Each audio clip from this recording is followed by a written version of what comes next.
ஓம் குரு வழியே ஆதியாதி குருமொழியே வேதம் வேதம் குரு விழியே தீபம் தீபம் குரு பதமே காப்பு காப்பு. ஸ்ரீ ஹனுமன் சாலிசா ஹனுமன் 40 என்பது துளசிதாசர் நமக்கு வழங்கிய இந்த சாலிசா ஸ்தோத்திரம்.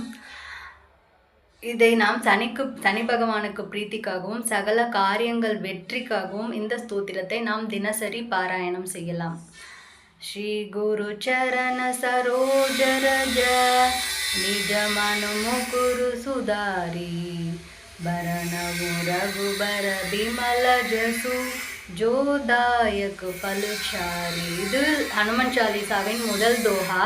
இதனுடைய பொருள், ஸ்ரீகுருவின் பாதாரந்தங்களில் மகரந்த பொடிகளால் என் மனக்கண்ணாடியை தூய்மைப்படுத்தி 4 விதமான, அதாவது தர்மம், அதர்மம், காமம், மோக்ஷம் புருஷார்த்தங்களையும் கொடுக்கும் ஸ்ரீ ராமச்சந்திரமூர்த்தியின் நிர்மலமான புகழை வர்ணிக்கின்றேன்.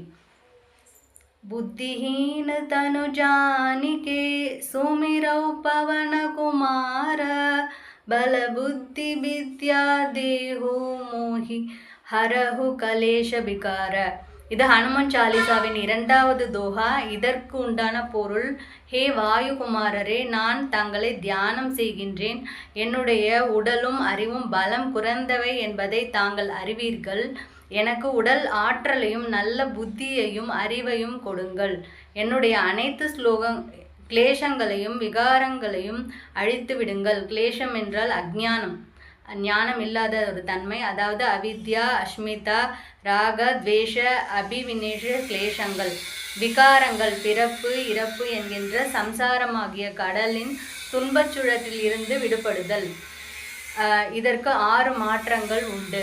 இது 2 தான் தோஹா. முதல் தோஹா மற்றும் 2வது தோஹா ஆகிய ஹனுமன் சாலிசாவின் பொருள். நமஸ்காரம்.